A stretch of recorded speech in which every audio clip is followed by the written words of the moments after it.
യോഹന്നാൻ്റെ സുവിശേഷത്തിൽ 12-ാമത്തെ അധ്യായത്തിൽ 31-ാമത്തെ തിരുവചനത്തിൽ നാം ഇപ്രകാരം അവിടെ വായിക്കുന്നുണ്ട്. ഞാൻ ഭൂമിയിൽ നിന്നും ഉയർത്തപ്പെടുമ്പോൾ എല്ലാ മനുഷ്യരും എന്നിലേക്ക് ആകർഷിക്കും. Hallelujah, hallelujah. യേശു ഭൂമിയിൽ നിന്ന് ഉയർത്തപ്പെടുന്നത് എപ്പോഴാണെന്ന് വെച്ചാൽ ഈശോ മിശിഹ കുരിശിൽ കൊല്ലപ്പെടുന്ന കാര്യത്തെക്കുറിച്ചാണ് ഇവിടെ ഈശോ മിശിഹ സൂചിപ്പിക്കുന്നത്. ഞാൻ ഭൂമിയിൽ നിന്നും ഉയർത്തപ്പെടുമ്പോൾ, അതായത് ഭൂമിയിൽ നിന്നും കുരിശുമേൽ ഉയർത്തപ്പെടുമ്പോൾ എല്ലാ മനുഷ്യരെയും എന്നിലേക്ക് ആകർഷിക്കപ്പെടും. ഹല്ലേലൂയ. നമ്മൾ പഴയ നിയമത്തിൽ വായിക്കപ്പെടുന്നുണ്ട്, മോസസ് സർപ്പത്തെ ഉയർത്തിയപ്പോൾ ആ സർപ്പത്തിലേക്ക് നോക്കിയവരെല്ലാം സർപ്പദർശനമേക്കാതെ രക്ഷപ്പെടാനായിട്ട് ഇടവന്നു. Hallelujah, hallelujah.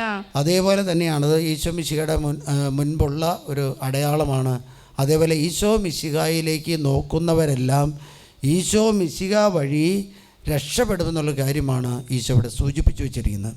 ഇത് പാപങ്ങൾക്ക് പരിഹാരമായി കുമ്പസാരം മാത്രം പോരാ, അത് നിങ്ങൾ ചിന്തിക്കരുത്. കുമ്പസാരം മാത്രം പോരാ.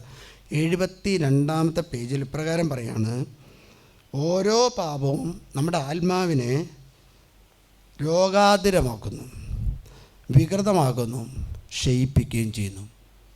3 കാര്യങ്ങളാണ്. വീണ്ടും പറയാം, അനുതാപവും കുമ്പസാരവും മൂലം ഈ പാപം ക്ഷമിക്കപ്പെടുമെങ്കിലും ആത്മാവ് ആദ്യ സ്ഥിതിയിലായിട്ടില്ല, ശുദ്ധീകരിക്കപ്പെട്ടിട്ടില്ല.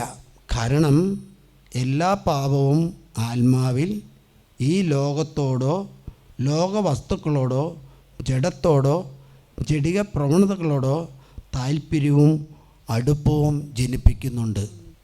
നമ്മളൊരു പാപത്തിലേക്ക് പോകുന്നതിൻ്റെ കാരണം എന്താൽ നമ്മളെ ഒരു ആത്മാവ് അടിമയാക്കിയിട്ടുണ്ട്. പുകവലിക്കാൻ പോകുന്നവൻ പുകവലി ശീലം ഉണ്ടെങ്കിൽ അതിനെന്താ, അവൻ കുമ്പസാരത്തിൽ ഏറ്റുപറഞ്ഞു ഞാൻ പുകവലിച്ചു കഴിഞ്ഞ കുമ്പസാരത്തിന് ശേഷം പിന്നെ വീണ്ടും ഈ കുമ്പസാരം കഴിഞ്ഞിട്ട് എന്താ ചെയ്യുമോനെ, പുകവലിയാണ്. ഹല്ലേലൂയ. അപ്പോൾ അന്ന് വരെ കുമ്പസാരിച്ചത് അന്ന് വരെ പുകവലിച്ചതെല്ലാം പറഞ്ഞു, ആ കുമ്പസാരത്തിന് പാപമോചനവും കിട്ടി.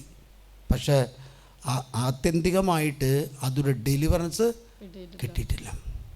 ഹല്ലേലൂയ. അതുകൊണ്ട് പറയാണ്, എന്താണ്, ലോകത്തോടോ ലോകവസ്തുക്കളോടോ ലോകത്തെ സ്നേഹിക്കുന്നവൻ്റെ ദൈവത്തെ സ്നേഹിക്കാൻ പറ്റില്ല എന്ന് പൗലോസിലെ വ്യക്തമായിട്ട് പറയുന്നുണ്ട്. അതുകൊണ്ട് ലോകത്തോയോ ലോകത്തിലെ വസ്തുക്കളെയോ നമ്മൾ ഒരിക്കലും സ്നേഹിക്കരുത്. വീണ്ടും പറയാണ്, ജഡത്തോടോ ജഡിക പ്രവണതകളോടോ. ഒരാൾ ജഡിക പ്രവണതകൾ തുടങ്ങിയിട്ടുണ്ടെങ്കിൽ ആ ജഡിക പ്രവണതകളുടെ ദുരാത്മാവ് ആ വ്യക്തിയിൽ നിന്നും വിട്ടുപോകണം. ഹല്ലേലൂയ. ഒരാൾ ബ്ലൂ ഫിലിം കാണുന്ന വ്യക്തിയാണെങ്കിൽ ആ ബ്ലൂ ഫിലിമിൻ്റെ ആസക്തി മൂലം അവൻ്റെ കണ്ണിൻ്റെ മേൽ കൃപ നഷ്ടപ്പെട്ടു.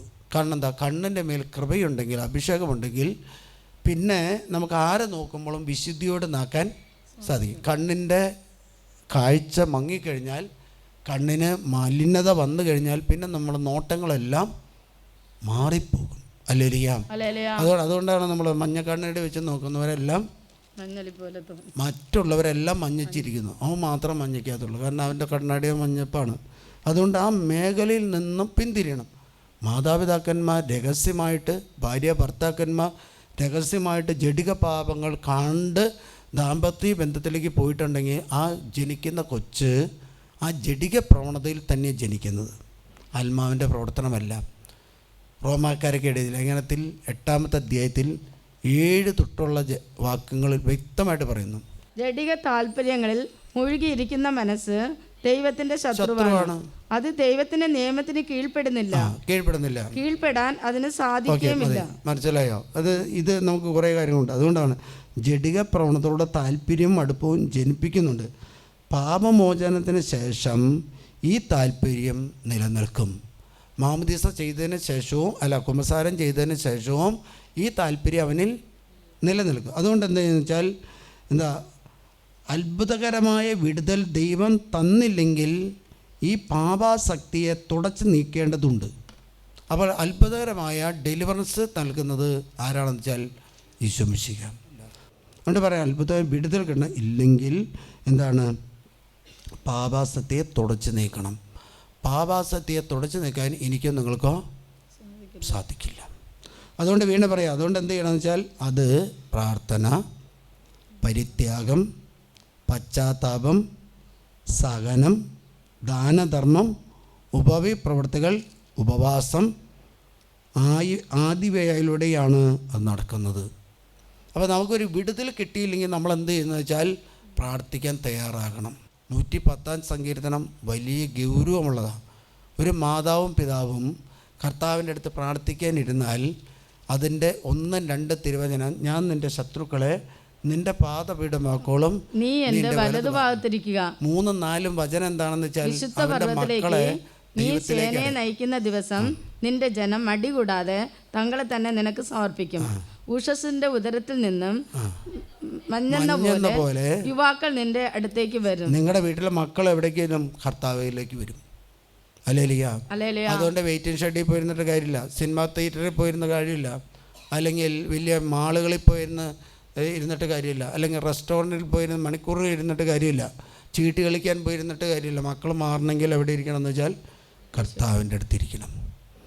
അതുകൊണ്ട് പറയും ഉപവാസം എന്നിവയിൽ നടക്കുന്നത് ഇത് പരിശുദ്ധാത്മാവിൻ്റെ ഒരു പ്രവർത്തനമാണ്. അപ്പോൾ ഡെലിവറൻസ് നമുക്ക് ശുശ്രൂഷയിലൂടെ കിട്ടിയില്ലെങ്കിൽ ഈ 7 കാര്യങ്ങളിലൂടെയാണ്. 1 പ്രാർത്ഥന, 2 പരിത്യാഗം, 3 പശ്ചാത്താപം, സഹനം, ദാനധർമ്മം, ഉപവിപ്രവർത്തികൾ, ഉപവാസം ആയിവയിലൂടെ. ഞാനൊരു സഹോദരിക്ക് വേണ്ടി പ്രാർത്ഥിച്ചിട്ട് ആ കുടുംബത്തിൽ അവരുടെ ഭർത്താവ് വർഷങ്ങളായിട്ട് പള്ളിയിൽ പോകാതിരുന്ന ഒരു മേഖലയുണ്ട് കല്യാണത്തിന് മുമ്പ്. ആ കല്യാണത്തിന് ശേഷം അവർ ഭർത്താവ് കാരണം കല്യാണം നടക്കണേ എവിടെ പോയേ പറ്റുള്ളൂ, പള്ളിയിൽ പോയേ പറ്റുള്ളൂ. പള്ളിയിൽ പോയി നല്ല ഭക്തനാണെന്ന് അറിഞ്ഞാലാണ് കല്യാണമൊക്കെ കഴിഞ്ഞു. ഇപ്പം എന്താണെന്ന് വെച്ചാൽ രോഗങ്ങളാണ്. ഞാൻ അവരോട് പറഞ്ഞു, ഒരു കാര്യം ചെയ്യും, നിങ്ങളൊരു കുർബാനയ്ക്ക് പൈസ കൊടുക്കുക, ഒരു 30 ദിവസം നീണ്ടു നിൽക്കുന്ന ഒരു കുർബാനയ്ക്ക് പൈസ കൊടുക്കാൻ പറഞ്ഞു. അവരത് ഞാൻ പറഞ്ഞ സാമ്പത്തികമായിട്ട് കൊടുക്കാൻ പറ്റുമെങ്കിൽ കൊടുക്കുക, അല്ലെങ്കിൽ നിങ്ങളെന്താ വെച്ചാൽ 30 ദിവസം ആ കുർബാന കണ്ട് സമർപ്പിച്ച് പ്രാർത്ഥിക്കും. ഇവർ പോയിട്ട് വേറൊരാളോട് ഡിസ്കസ് ചെയ്തു, ഒരു 5 കുർബാനയ്ക്ക് പൈസ കൊടുക്കുക, ബാക്കി 25 കുർബാനയുടെയും പൈസ എന്ത് കഴിഞ്ഞാൽ ദാനധർമ്മം ചെയ്യാൻ പറയും. ശരിയാവോ? ആ ചേച്ചിക്ക് ആകെ കൺഫ്യൂഷനായ ചേച്ചി ഓടി എൻ്റെ അടുത്ത് വന്നു. ഈ പുസ്തകം എടുത്ത് കാണിച്ചിട്ട് പറഞ്ഞു, ഈ പുസ്തകത്തിൽ വ്യക്തമായിട്ട് പറയുന്നുണ്ട് ഗ്രിഗോറിയൻ കുർബാന എന്ന് പറഞ്ഞതിൻ്റെ കാരണം ഗ്രിഗോരി പിതാവ് ഇതിനെ പ്രോത്സാഹിപ്പിച്ചത് സന്യാസി വൈദികർ മരിച്ചതിന് ശേഷം ശുദ്ധീകരണത്തിൽ കിടക്കുമ്പോൾ അവർക്ക് വേണ്ടി 30 കുർബാന അർപ്പിച്ച് ആ കുർബാന വഴി മോചനം കിട്ടിയതുകൊണ്ട് ആ പിതാവ് ഇതിനെ പ്രോത്സാഹിപ്പിച്ചു. അതുകൊണ്ടാണ് ആ പിതാവിൻ്റെ പേര് ആ കുർബാനയ്ക്ക് ഇട്ടത്. നമ്മൾ പാതിരിപ്പിയോടെ ജീവചരിത്രം വായിക്കുമ്പോൾ പാതിരിപ്പിയോ പ്രാർത്ഥിച്ചു കഴിഞ്ഞ് ദേവാലയം പൂട്ടിപ്പോയി കഴിയുമ്പോൾ പിറ്റേ ദിവസം പുലർച്ചയ്ക്ക് 2 മണിക്ക് തുറക്കുന്ന സമയത്ത് ഒരു മനുഷ്യൻ ചാപ്പലിലൂടെ ഓടി കിടക്കുന്നു, ശരീരമില്ലാത്ത മനുഷ്യനാണ്. അപ്പോൾ പാതിരിപ്പി നിങ്ങൾ ആരാണെന്ന് വെച്ചു. അപ്പോൾ ആ വ്യക്തി പറഞ്ഞു, ഞാനൊരു സന്യാസിയാണ്, ഞാൻ മരിച്ചു, ശുദ്ധീകരണത്തിൽ സങ്കടം അനുഭവിക്കുകയാണ്, എനിക്ക് വേണ്ടി പാതിരിപ്പിയോ കുർബാന ചൊല്ലി പ്രാർത്ഥിക്കണം. അവിടെ പാതിരിപ്പി 30 ദിവസത്തെ കുർബാന നിയോഗം വെച്ച് അങ്ങോട്ട് ചൊല്ലിക്കഴിഞ്ഞിട്ട് ഈ മനുഷ്യൻ പറഞ്ഞു, ഞാനിപ്പോൾ സ്വർഗത്തിലാണെന്ന് അറിയിച്ചു. അല്ലേരിയാം.